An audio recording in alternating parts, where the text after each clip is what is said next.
Paano kung isang araw, magising ka na lang at nasa South Korea ka na? K-drama yarn?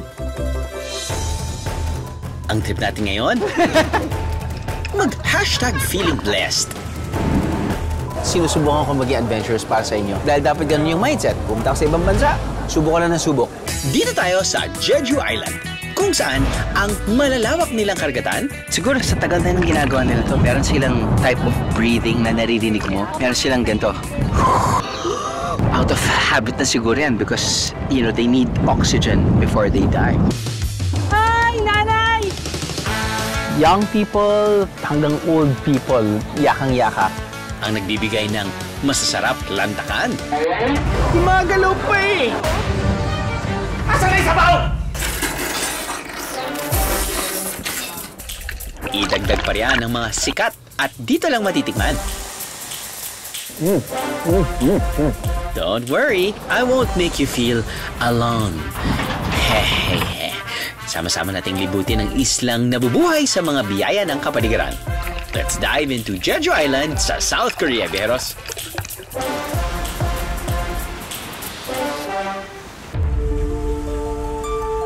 Likas sa mga lokal ng Jeju Island sa South Korea ang magagaling sumisid sa dagat. Pero ang mga kababaihan ng isla, malasiren na raw sa galing. Sa kabila ng kanilang edad na 60 to 70 pataas, 5 oras kada araw pa sila kung sumisid sa tubig. Free diving yan ha, ibig sabihin, wala silang gamit na breathing equipment.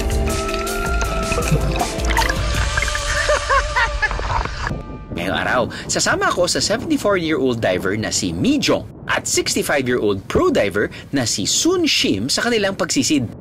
Medyo matatandang babae sila. They're like 75, 65, 75. When we were on our way to kung saan kami mang kukuha ng mga, you know, shellfish or whatever, sumabay ako sa isa sa kanila. Yung bit-bit kasi nila, katulad nito. Ito, bit-bit nila, dual purpose eh. One, this is a floater. And two, kung ano man nahuli nila, nilalagay nila dito. Three, sila may nakataling anchor, lalo na kapag mahangin. Medyo malakas yung current, which we used. Habang pumepedal kami sa dagat, meron akong napansin sa aking mga kasamahan. Siguro sa tagal na ng ginagawa nila to, meron silang type of breathing na naririnig mo. Meron silang ganito. Out of habit na siguro yan because, you know, they need oxygen before they die.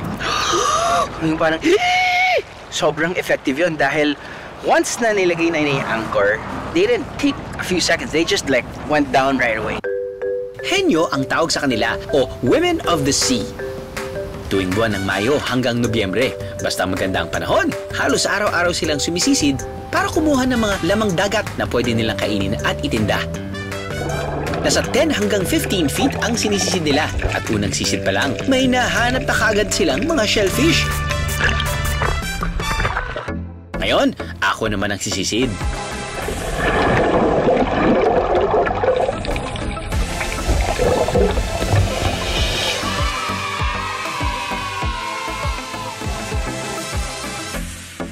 Nagsimulang sumisid ang mga kababaihan ng Jeju Island noong 17th century. Ang mga lalaki ang naghahanap buhay sa dagat at ipinapadala sa giyera. Nung karamihan ng mga lalaki ang nasa giyera, napilitan ng mga kababaihan na lumabas sa dagat at maghanap buhay. Pero sa panahon ngayon, puro matatanda na ang mga henyo. At taon-taon, pakonti na ng pakonti ang mga henyo dito sa Jeju.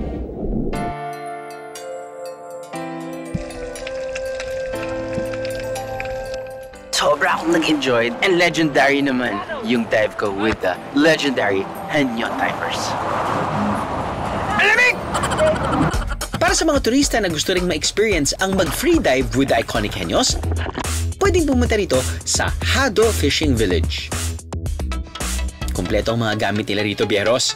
Mismong sina Mi Jong at Sun Shim ang mga kasama nyo sa pagsisid sa dagat. Pagkatapos manghuli ng mga shellfish, pwede nitong ipaluto sa kanila para kainin. At syempre, ano pa bang masarap gawin pagkatapos kumain? E di, magmuni-muni! Bonus pang, napakahangin dito! Gusto makita ang ganda ng karagatan ng Jeju pero ayaw mabasa? Abay, pwede rin, no? Dito yan sa Soguipo Submarine, kung saan makakalubog ang submarine ng 40 meters o katumbas ng isang 15-story building sa ilalim ng dagat. Okay, so what we did was, from the parking area, sumakay tayo ng vapor, probably a 10-minute ferry ride, papunta dito sa floating port, kung saan nakaparada yung submarine, kung saan tayo magbo-board na. Kailangan mo ba Michael Jackson? So, ayan. Maangat na yung submarine. Naabangan natin. Galing sa 40 meters dito. Ayan na, lumilitaw na. Lumilitaw! Lumilitaw na!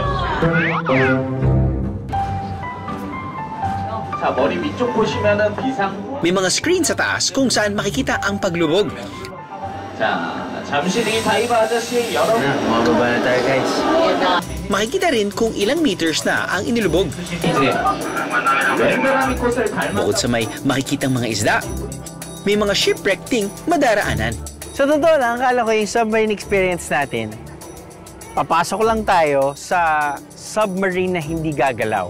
Yun pala talagang legit submarine siya na bababa, tataas, gumagalaw. I guess it's for the general public na hindi pa nakapag-experience ng scuba diving or para mas convenient para sa kanila na makita yung dagat. Papasok lang sila sa isang vessel or submarine tapos makikita na nila yung pwedeng makita ng isang tao sa depending on the different depths.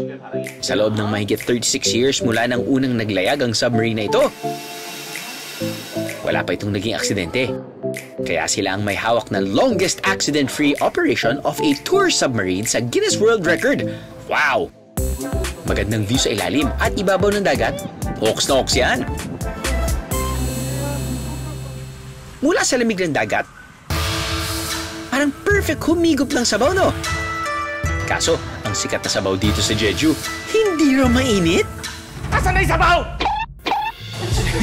Boss, relax. Boss, ito na po yung...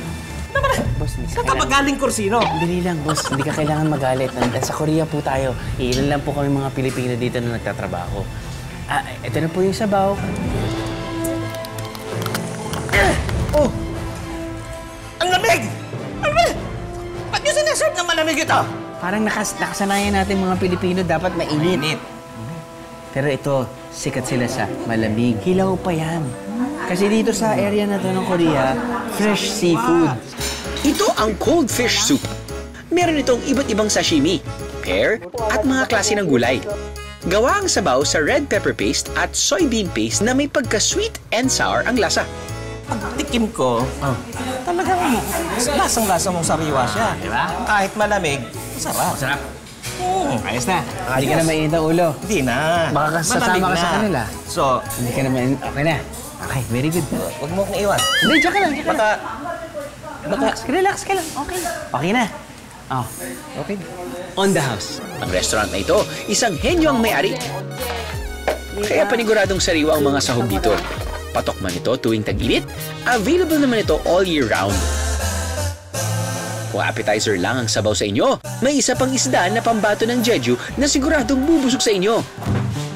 Sa haba ng isdang ito, kailangan ito ng espesyal na lutuan at dalawang kalan. Ito ang galchi o silver hairtail fish. Baka nakikita kasi nila yung abalone, pati itong pusit or yung octopus. Sa ilalim nito, ito yung silver hairtail fish. Bakit, Tay? Sa tingin mo, bakit hindi ganun kadaling iserve to sa ibang parte ng mundo? Or kahit dun sa mainland Korea na fresh, dito, kayang-kaya nilang iserve na fresh. Siguro, Wrong answers only, by the way. wala silang malaking pep. Ang galing, ah! Kasi hindi kasya. Hindi kasha. Oo. Kasi pag babaluktot, Mahirap nang iserve. hirap nang iserve. Alangan mo, patayo. Wala rin.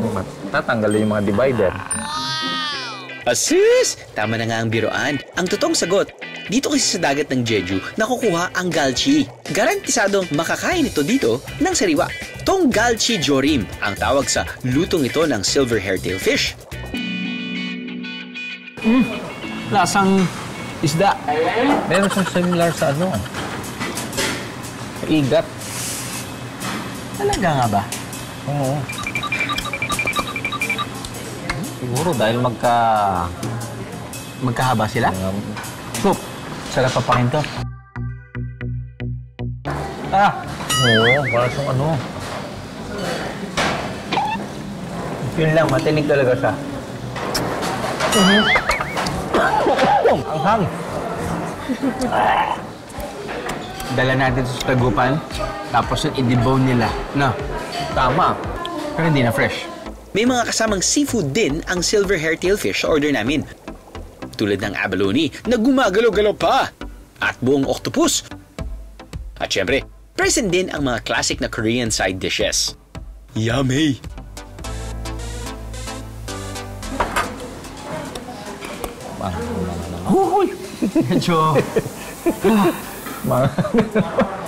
Medyo clearing the sinus yun, ha, Tay? Biglang lumabas sa ilong ko agad. Manghang na matamis, no? Ang pagluto sa galchi ng buo, ginagawa lang din naman for the gram. Pwede naman itong hati-hatiin bieros. Perfect order rin kung kasama ang buong pamilya o barkada. At kung kasama nyo na rin naman ang buong pamilya o barkada, may isang tourist destination dito sa Jeju Island na pwede sa lahat. Ito ang Dodubong Peak. Sa tuktok nito, kitang-kita ang karagatan na pumapaligid sa isla. Makikita mo yung airport, which is kind of cool. Makikita mo yung Jeju City. And beyond the Jeju City, makikita mo yung mountain range. So, dito pa lang, kumbaga, tiba-tiba ka na sa mga IG-worthy photos and videos. But before reaching this peak, actually, hindi naman ganun kahirap, no? Young people hanggang old people, yakang-yaka. They have multiple routes. Meron silang steep, pero that's the fastest. Meron silang medium, pero yun yung gitna lang. Meron silang slow, pero gradual yung climb. So at least, it's for everybody. At ang reward ay napakagandang 360-degree view of the ocean, Jeju City, and the beautiful mountain range.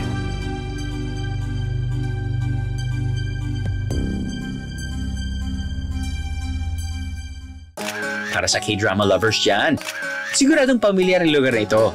Sa Korean drama series na Welcome to Samdalri, ginamit ang Dodubong Peak bilang isa sa kanilang mga shooting location. Na yung actress dito mismo nag-wish. Tumingin siya sa airport at pinikit na yung mata niya. Nag-wish siya para ma-explore ang buong mundo. Now, guys, para naman meron tayong ma-wish, kailangan sabay tayong nakadilat.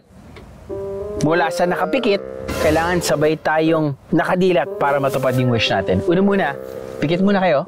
Pikit muna kayo. Imagine, you're in Korea. Imagine, nasa mataas kayong pikta. Pikit nga, kulit.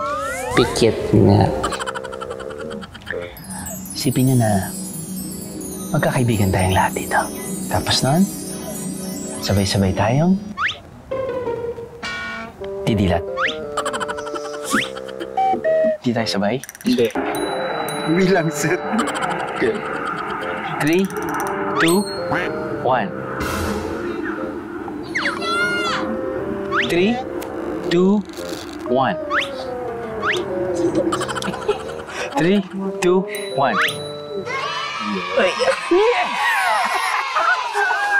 So, 100 day ko. Hindi talaga. Mag-wish ba kayo? Hindi. Pinili ng BND team na dumaan sa pinakamatarik pero pinakamaiksing daan dito sa Dodubong Peak. Ang papunta at pabalik namin nasa 1,300 steps lang. Parang sa kabilang kanto lang mula sa mga bahay niyo, Bieros. Yakang-yaka. Kung bitin pa sa Lakwatsa at gusto niyo pa ng mas maraming steps, dito sa Jeju Island matatagpuan ang pinakamalaking aquarium sa buong Asia. Nasa 25,600 square meters ito o kasing laki ng 50 basketball court. Meron itong nasa 48,000 animals and plants kaya sogbo ang inyong mga mata. Isa sa mga makikita rito ang mga cute na Asian small-clawed otter. Huli sila ng mammals na kayang manirahan sa lupa at tubig. Pwede silang pakainin, biyeros. Oh, so cute! May mga souvenir din na mabibili rito. Perfect pang pasalubong. Kung pasalubong din naman ang usapan, pwede ring dayuhin ang Dongmun Market, biyeros. Mga biyero, nandito tayo ngayon sa Dongmun Market. Ito siguro yung main, very iconic market dito sa Jeju. It's nearly 6 p.m. Medyo nahirapan kami mag-feature ng mga different stalls dahil hindi sila pumapayag na lumapit kami dahil malapit na mag-6 p.m. Bakit? Dahil pag 6 p.m., dumadagsana yung mga tao dito. Kaliwat kanan ng mga pwedeng pampasalubong dito.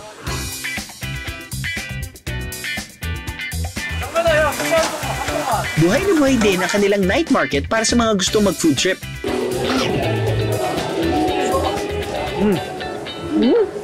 Pero ang sasadyain ko, itong wet market nila.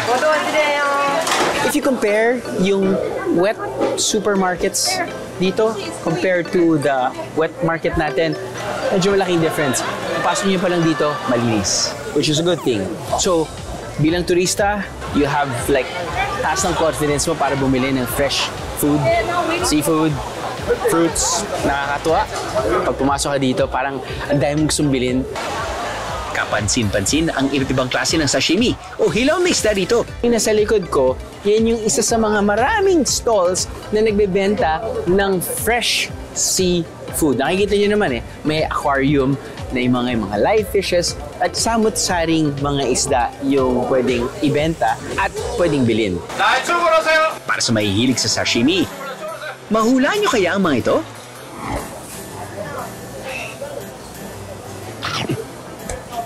Ang tikas niya. Pero hindi siya malambot. Hindi naman tikas nga siya. Parang kinakain ko yung buto ko. Ito, subukan na natin iba.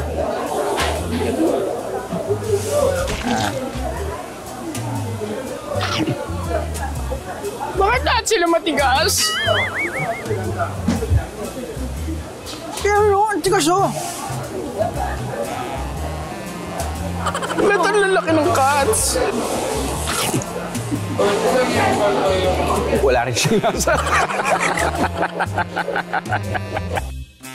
Last but not the least, Okay, subukan natin ito. Gumagalaw pa eh. Wala na. At least hindi siya ganun katigas. Okay.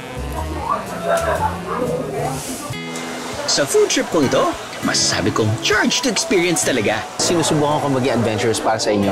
Dahil dapat ganun yung mindset. Pumunta ka sa ibang bansa, subukan na ng subok. Sinabi ko yan sa anak ko, uy, hindi mo pwede sabihin ayaw mo kung hindi mo pa nasubukan. Ngayon, nasubukan ko na, ha! Ayoko. Basta ang biyahero mantra, ang mahalaga, sinubukan. Curious ba kayo kung ano ang mga pinagkakain ko? Sashimi reveal! Ito ang sea pineapple! Hindi naman siya matamis. Although, baka dahil sa texture. Kasi medyo hindi siya ganun katigas pero meron siyang crunch. Nakakain na tayo niyan. Sea cucumber. At yes, confirmed, hindi ko siya gusto. Yung Venus fish, tinikman ko at siyandila. At ang panghuli, itong abalone! Diyan ako medyo gulat. Dahil sobrang mahal yan sa Pilipinas. I guess it's dahil nga mahal, yun yung hinahanap ng mga tao maybe. Siguro sa mga aking Chinese friends na lumaki with, dahil galing ako sa Chinese school, yan yung kinakain nila. Naswertehan namin ang isang pwesto na madalas puntahan ng vloggers at influencers. Ito kasi hindi lang fishes, you also have different types of seafood. You have your different shellfishes. I see, yan yung deep dive natin kasama ng mga hanyo divers kanina. So yeah, I guess that's one of the reasons why sa mga pinupuntahan na seafood stalls dito sa Dongmun Market. Nandito pa rin tayo sa South Korea, Bieros. Umuwi ba naman tayong hindi nagsasamgyup? Aba, di pwede yan. Lalantakan natin itong kanilang black pork.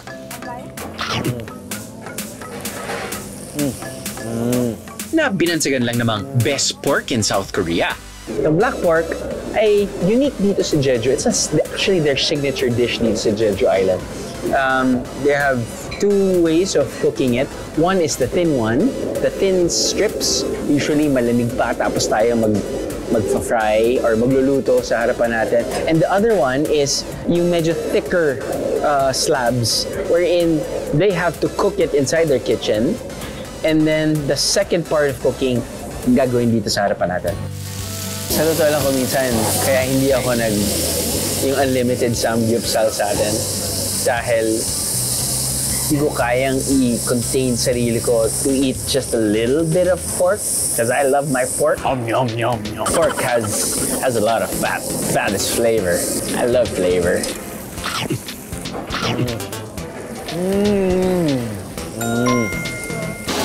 Native ang baboy nito sa isla at itinuturing na mas mahalaga kumpara sa mga breed na nasa mainland.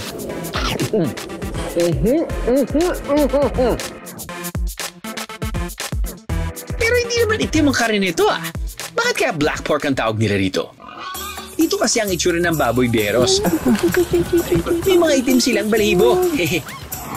Tulad ng black pork, may isang prutas din na sikat dito sa Jeju. Itong mga tangerine. Present na raw sa isla ang mga puno ng tangerine mahigit 2,000 years ago. Kaya ngayon, kaliwat kanan ng tangerine farms dito na may pick and eat all you can beros. So how will the tourists know that it's already ripe for the picking? Their colors are more than 50%. So is it towards yellow? Yellow, more than 50%. Tangerine is a seasonal fruit. It is only harvested during specific season. 10월 말부터 네. 이듬해 네. 1월까지 수확합니다. From end of October to January. 이제 So autumn, winter. Yeah, late autumn to late winter. fall to winter. Iba't ibang variety ng tangerine ang matitikman sa isla. Pero ang naabutan natin ngayon, itong satsuma. In fairness, matamis siya. Wala siyang hassle kainin dahil walong buto. So juicy. Bakit sobrang proud yung mga tiga Jeju sa tangerine fruit sila? Iba daw yung tamis na binibigay ng tangerine dahil daw yan sa volcanic soil at yung very mild, warm weather, relatively mild, warm weather dito sa Jeju because it is in the southern part. Nakumbinsi na ba kayong mag-Jeju Island sa South Korea, Beros? Simulan na ang pagpaplano dahil ang pagbisita sa islang ito sa South Korea, visa-free para sa ating mga Pinoy. Basta direkta ang flight mula Pilipinas hanggang Jeju Airport. Pero kung hindi pa kayo sold, aba, may isa pa akong bala. Mga bihero, dahil nga ang Jeju Island ay isolated island mula dun sa, well, it is still part of Korea but it's the southernmost part. At ang kita po natin ay tabing dagat tayo. Actually, dahil nga marami yung sahog nila, ang tawag dito ay maramen. So tikman na natin ang maramen. Siyempre, tama lang natikman natin ito ASMR style. Hindi pala ito straw. Sorry. Tikman muna natin yung soup.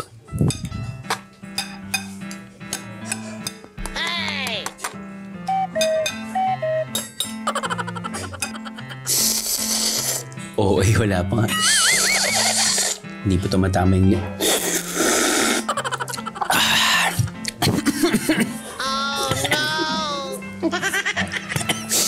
Meron pala siyang anghang. Meron pala siyang anghang. As expected, seafood, very, very fresh. Tamang-tama dahil sa totoo lang, malamig sa labas. Yung sound effects sa labas. Ako. Ngayon, mas naiintindihan ko na kung bakit umaapaw ang biyaya sa isla ng Jeju. Hindi lang dahil sa pangangalaga at pagpapaunlad ng mayaman nilang kultura. Nariyan din kasi ang pagbahagi nila nito sa mga biyahero. Sharing is caring, Beros.